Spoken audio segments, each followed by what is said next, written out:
That's why I posted on Facebook for somebody. Velasquez, pay attention. You weren't taking care of the dog, and neither was your wife, which is why she had to take it in to be taken care of the day after she bought it. I'm not making a decision about how much money was exchanged or should have been exchanged, but so far you tell me you put an ad in the paper for $750 or an ad on Facebook, and she should have paid you $750 because you say that's the agreement that you came up with. And you say what she did was she came back to pay you, took the dog, and then came back with only $300. So you said, bring me back the dog. I'm not taking the $300, right? That wasn't the agreement. Because you sold the dog for $750. Mm-hmm.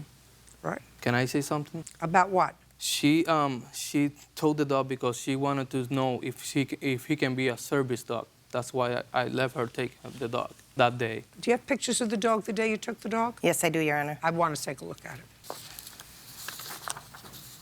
Here's before and after.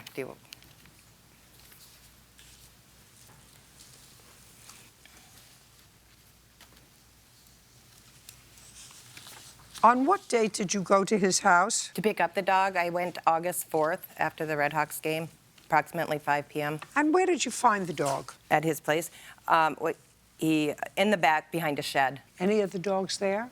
No, Your Honor. In what state do you live in? I live in Fargo, North Dakota. What's the weather like in August in Fargo, North Dakota? That particular Sunday, August 4th, it was 96 degrees with humidity very high. Very easy to look up. You have pictures of where you kept the dog behind the shed? Yes. I want to see it. And that was that day because she was gonna see the puppy because he lived inside my house. Okay, well, this is a very, very lovely puppy. Not the same puppy that she picked up on the day that she picked up the puppy. Not the same puppy. It wasn't like that. Wasn't like this? You mean she made up this picture? In her case. Yeah, just a second. You mean she made up this picture? You mean she made up this picture is what I'm asking you. Maybe.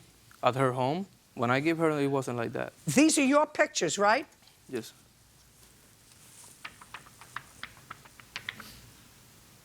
Neglect. These are your pictures. Mm-hmm. Neglect. Why is that? These are your pictures. Yours. The dog was playing in the yard. First of all, let me explain to you, sir, why I don't let my personal views of people interfere with my judgment. However, if I believe you, you made an agreement to sell her the dog for $750, if I believe you. First of all, she'd be the only person that I know of that answers an ad and say, all right, I'll take your dog, which is now 5 months old, more difficult to sell than a 2-month-old puppy because everybody wants a little bit of a puppy. And you're suing her for $3,600.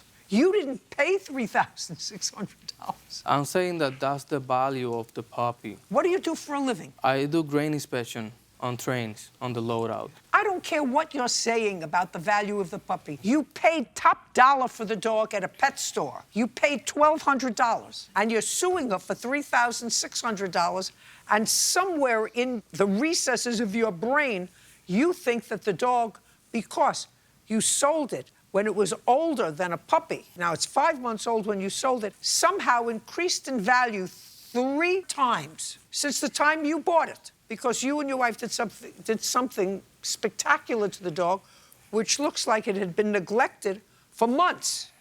How much did you agree to buy the dog for? $500 and $550 if I wanted the crate. Did you take the crate? No, I did not, Your Honor. You went to deliver money to him? Yes, I did. You agreed to pay him $5? Yes, I did, Your Honor. Yeah, not $3,600 that he thinks the animal is worth. No, Your Honor. So far, he hasn't gotten any money. No, Your Honor. Right? Judgment for the plaintiff in the amount of $500. Thank you very much. We're done. We have a counterclaim, Your Honor. Listen, I know you have a counterclaim. Oh, okay, sorry. It's because he said you stole his dog, and he wants his dog back, and he wrote it on Facebook, right? Yeah, Your Honor, he put my name on there and a business. I'm trying to start a business, indoor water park for dogs, and I was in the process of closing on my loan and such, and he plastered my name all over, begging for my address. He's an idiot. You owe him $500. That's the only way that I can find her address. She never gave me her address. You owe him $500. Okay, Your Honor. We're done. Thank you.